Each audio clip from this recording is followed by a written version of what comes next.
बहुत समय पहले भारत की पवित्र भूमि पर एक महान ऋषि रहते थे, वाजश्रवस। उन्होंने एक यज्ञ करने का निश्चय किया, विश्वजीत यज्ञ, जिसमें वे अपनी संपत्ति का दान करने वाले थे। उनके साथ था उनका बालक पुत्र नचिकेता। वह केवल एक बालक था, पर उसकी बुद्धि अत्यंत गहरी और हृदय सत्य के प्रकाश से भरा हुआ था। यज्ञ आरंभ हुआ। वाजश्रवस अपनी बोएं दान में दे रहे थे, पर नचिकेता ने देखा वे सब बूढ़ी, दुग्धहीन, कमजोर गोए थी। उसने सोचा, क्या ये दान धर्म है? क्या ये सच्चा यज्ञ कहलाएगा? वह अपने पिता के पास गया और बार बार पूछा, पिताजी, मुझे किसे दान करेंगे? पहले पिता ने मौन रखा, फिर क्रोधित होकर बोले, तुझे मृत्यु को दान करता हूँ। उनके मुख से निकले ये शब्द साधारण नहीं थे। यज्ञ के समय बोले गए वचन सत्य माने जाते हैं। नचिकेता ने प्रण किया, यदि मृत्यु को दान किया गया हूं तो मृत्यु के लोक में अवश्य जाऊंगा। और नचिकेता चल पड़ा यमलोक की ओर। लोगों ने रोका, पर वह अडिग रहा। उसका हृदय निडर था, जैसे सत्य की खोज पर निकला कोई साधक। वह पहुंचा यमराज के द्वार पर यमराज वहां नहीं थे।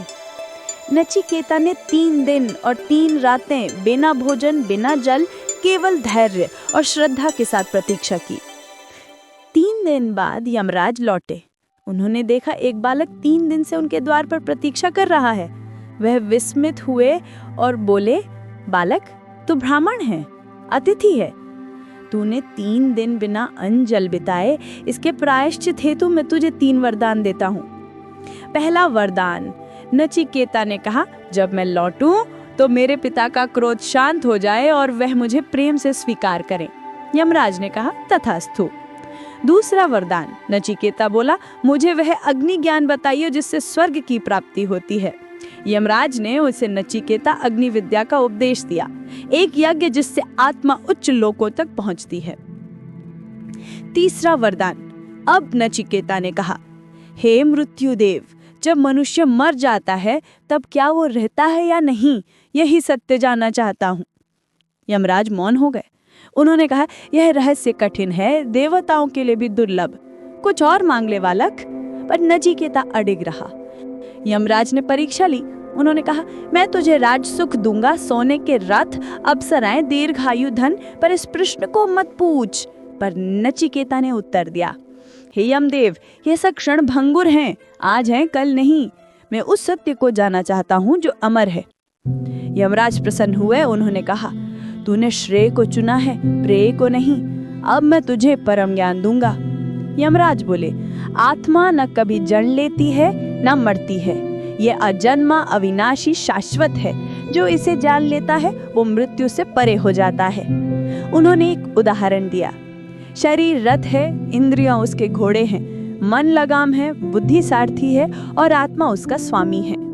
जो मन और इंद्रियों को साध लेता है वो परम लक्ष्य तक पहुंचता है। फिर बोले, उत्तिष्ठत, जागृत, प्राप्य वरा निबोधत। यह मार्ग उस तरह की धार समान कठिन है, पर जो स्थिर रहे वही पार पहुंचता है। नचिकेता ने यह ज्ञान प्राप्त किया, आत्मा अमर है, मृत्यु केवल परिवर्तन है। वह यमलोक से लौटा। अब वह बालक नहीं, एक ज्ञानी ब्रह्मवेता था। उसके पिता ने उसे गले लगाया। नचिकेता अब मानवता को एक अमर संदेश दे गया। सत्य की खोज ही जीवन का परम उद्देश्य है। यह कथा हमें सिखाती है कि जो मृत्यु से नहीं डरता, जो ज्ञान का पथ चुनता है, वही अमरता प्राप्त करता है। नचिकेता बालक होते हुए भी उसने यमराज को भी शिक्षित कर दिया। ओम शांति शांति शांति।